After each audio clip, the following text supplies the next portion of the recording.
판결 마음에 안 들면 판사 고발? 법 왜곡죄가 연 대한민국 사법 멀티버스. 여기는 현명한 의사 민수 오빠의 미래머니 클리닉입니다. 오늘은 경제 얘기가 아니라 대한민국 사법 시스템에 갑자기 열린 새로운 게임 룰 이야기를 해보겠습니다. 그리고 결론부터 말씀드리면 법 왜곡죄는 법이 아니라 판사 리스크 관리 산업을 만들 가능성이 있습니다. 왜냐고요? 지금 벌어진 일이 이미 코미디와 공포의 중간 어딘가거든요. 1. 법 왜곡죄 첫날 벌어진 일. 출시와 동시에 고발. 새로 만든 법이 있습니다. 법 왜곡죄. 취지는 이겁니다. 판사, 검사, 경찰이 고의로 법을 왜곡해 재판을 망치면 처벌하자. 표면적으로는 굉장히 그럴듯합니다. 누가 봐도 법을 일부러 왜곡했으면 처벌해야지. 맞는 말입니다. 그런데 법 시행 첫날 대한민국 최고 사법기관의 수장인 조희대 대법원장이 바로 법 왜곡죄로 고발됩니다. 이유? 과거 이재명 대통령 사건 파기환송 판결 때문입니다. 여기서 제가 든 첫 생각, 이거 판결 불복죄가 아니라 판사 고발건이었구나. 법 왜곡죄의 핵심 문제, 판결 불복의 형사화. 원래 법에는 판결이 마음에 안 들 때 사용하는 정식 루트가 있습니다. 1심, 2심, 3심, 그리고 최종적으로 재심. 이게 법치주의의 기본 구조입니다. 판결을 절차로 다투는 시스템입니다. 그런데 법 왜곡죄가 생기면서 새로운 루트가 하나 열렸습니다. 판결 불복 루트. 기존 1항소, 2상고, 새로운 루트 3판사 형사고발. 이게 무슨 뜻이냐면 앞으로 재판에서 패소한 사람이 이렇게 말할 수 있습니다. 판사님 판결이 틀렸습니다. 예전 항소, 판사님 판결이 틀렸습니다. 지금 형사고발.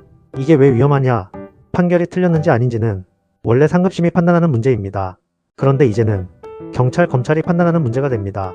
이 순간 사법 시스템이 살짝 흔들립니다.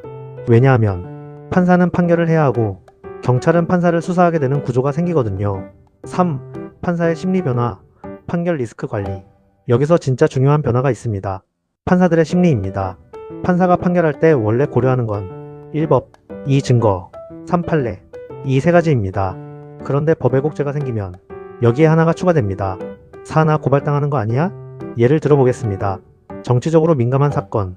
판사가 속으로 이렇게 생각할 수도 있습니다. 이 판결 내렸다가 고발 100건 들어오는 거 아니야? 수사받으면? 언론 난리 나면? 경찰 조사받으면? 이 순간 판사는 법을 보는 게 아니라 리스크를 보기 시작합니다. 이걸 법조계에서는 사법 위축 효과라고 부릅니다. 4. 정치가 사법을 공격하는 가장 쉬운 방법. 법 왜곡죄의 또 다른 문제. 정치 공격 수단이 될 수 있다는 것. 예를 들어봅시다. 어떤 정치인이 재판에서 졌습니다. 기존 방법. 판결이 부당하다. 새로운 방법. 판사 고발. 그리고 정치권이 움직이면 단체 고발, 언론 공격, 수사 요구. 이게 반복되면 판사들은 어느 순간 정치 사건을 피하려 합니다. 그게 누적되면 사법부는 점점 정치 압력에 민감한 조직이 됩니다. 5. 역설적인 상황. 정치의 사법화에서 사법의 정치화. 요즘 한국 정치 특징이 있습니다. 정치가 사법으로 들어갑니다. 정치 갈등이 수사로, 정치 갈등이 재판으로. 이걸 정치의 사법화라고 합니다. 그런데 법 왜곡죄가 등장하면 이제 반대로 사법의 정치화가 시작됩니다. 판결이 나면 정치 공격, 판결이 나면 형사 고발. 이게 반복되면 재판이 법률 문제가 아니라 정치 이벤트가 됩니다. 6. 해외에서도 거의 없는 제도. 참고로 대부분 민주국가에서는 판사를 형사처벌하는 기준이 굉장히 좁습니다. 예를 들어 뇌물, 직권남용, 명백한 범죄. 이 정도입니다. 왜냐하면 판결 자체를 형사처벌 대상으로 만들면 사법 독립이 깨질 수 있기 때문입니다. 그래서 대부분 나라에서는 판결에 대한 책임은 형사가 아니라 상급심 판단으로 해결합니다. 7. 오늘 사건이 상징하는 것. 그래서 오늘 사건이 중요한 이유. 법 왜곡죄 시행 첫날 대한민국 대법원장이 고발당했습니다. 이건 사실 굉장히 상징적인 장면입니다. 왜냐하면 메시지가 하나 나오거든요. 판결이 마음에 안 들면 대법원장도 고발할 수 있다. 이건 어떤 의미냐? 사법 시스템의 최고 권위가 형사 리스크 영역으로 들어왔다는 의미입니다. 8. 이제 벌어질 가능성이 높은 미래.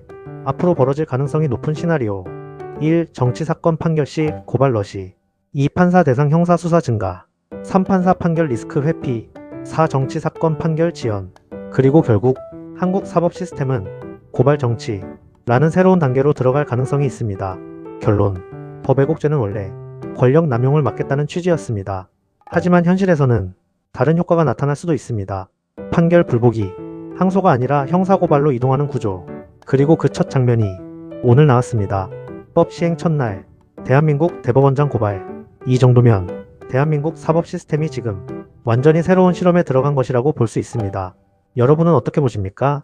이 법이 사법개혁일까요? 아니면 사법 시스템을 정치 전쟁터로 만드는 장치일까요? 구독과 좋아요 안 누르시면요, 다음 영상에서 제가 여러분을 좋아요 법 왜곡죄로 기소할지도 모릅니다.